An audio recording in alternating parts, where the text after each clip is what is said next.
செய், கஷ்டப்படு. 1000 தடைகள் இருந்தாலும் அதை உடைத்தெறிந்து நான் கற்றுக்கொள்வேன் என்று முயற்சி செய்.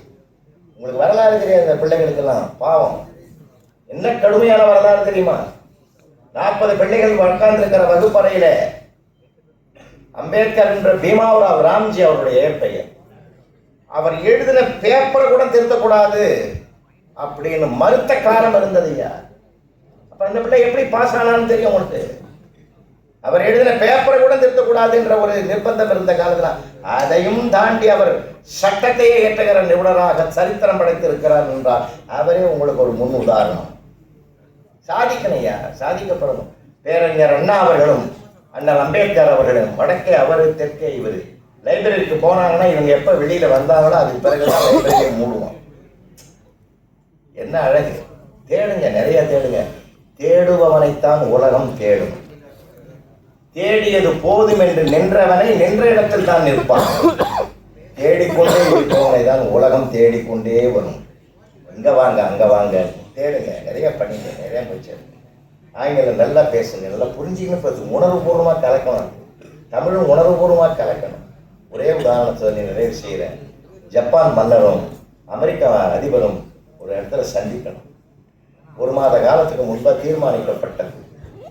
அப்போ ஜப்பானுக்கு சுட்டு போட்டாலும் இங்கிலீஷ் வராது. இங்கிலீஷ் அவன் விரும்ப மாட்டான், தாய்மொழியை தவிர, ஜப்பான் மொழியை தவிர விரும்ப மாட்டான். அப்போ அமெரிக்காவில் ஆங்கிலம் தவிர அவனுக்கு ஒன்றும் தெரியாது. அப்போ கிளின்டன் அதிபராக இருக்கார். கிளின்டனும் அந்த மன்னரும் சந்திக்கணும். இந்த ஜப்பான் மன்னருக்கு எப்பயுமே பரஸ்பர உறவு 2 தலைவர்கள் சந்திக்கிற போது என்ன நடக்கும்னா 2 வார்த்தை பரிமாறிக்குவாங்க. எப்படி? அவங்க லாங்குவேஜில் 2 வார்த்தை, இவங்க லாங்குவேஜில் அவர் பேசுவார்.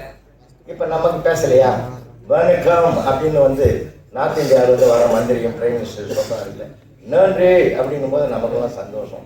வணக்கம் சொல்லிட்டாரு, நன்றி சொல்லிட்டாரு, 2 வார்த்தை. அது மாதிரி 2 வார்த்தை பரிமாற்றாரு. அப்போ ஜப்பான் மன்னருக்கு ஒருத்தன் டியூஷன் எடுத்தான். கிளின்டன் வருவார் மேடைக்கு. ஹவாரியோன்னு கேள்வி. அவர் ஃபைன் அப்படின்னு மீ டூன்னு சொல்லி இதுதான் மேட்ரு. அவர் ஃபைன் மட்டும் தான் சொல்லுவார். நீ 2 வார்த்தை கற்றுக்கோ. ஹவாரியூ அப்புறம் இல்லை மீ டூ, இந்த 2ஐயும் கற்றுக்கோ. இந்த ஆளும் மனப்பாடம் பண்ணிக்கணும். அவாரி அவாரி அவாரி me too me too me. சரி, இன்னும் ஸ்டேஜுக்கு வந்தாச்சு.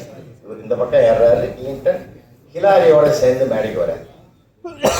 ஹிலாரி கூட வருவாங்கன்னு தெரியாது. ஹிலாரி மேடைக்கு வந்த பிற்பாடு மனப்பாடம் பண்ணதெல்லாம் மறந்து போச்சு. பார்த்த அரிசியில் அவாரியோன்னு கேட்க வேண்டிய குவாரியோ அப்படின்னு அவரு கரெக்டாக தெளிவாக சொன்னார். ஐ ஆம் ஹிலாரிஸ் ஹஸ்பண்ட்னார். நம்மளால மீட் பண்ணிட்டான். நான் என்ன சொல்றேன், எந்த ஒரு மொழியும் எந்த ஒரு சொல்லாட்சியும் நம்ம உணர்வுல கலக்கலைன்னா இப்படிதான்.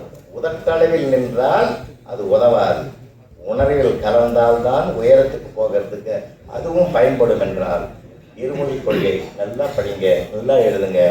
இந்த ஒரே ஒரு சபதம் வச்சுங்க. இந்த 4 ஆண்டுகளில் ஒரு அரியர் கூட இல்லாமல் அத்தனையிலையும் பாஸ் பண்ணிட்டு நான் எடுத்துக்கொண்ட சப்ஜெக்டில் ஆழமான பயணத்தை நான் சென்று அது ஏற்படுகிற சந்தேகங்களுக்கெல்லாம் என் ஆசிரியரை அணுகி அவருடைய அறிவுரையும் ஆலோசனையும் கேட்டு வருங்காலத்தில் நான் ஒரு தலை சிறந்த தொழில் நிபுணராக வருவேன்னு ஒரு உறுதியெடு.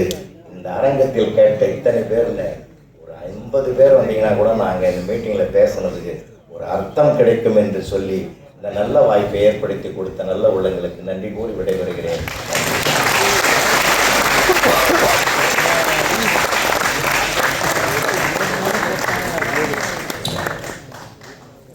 மாண்புமிகு ஐயா, இன்று நீங்கள்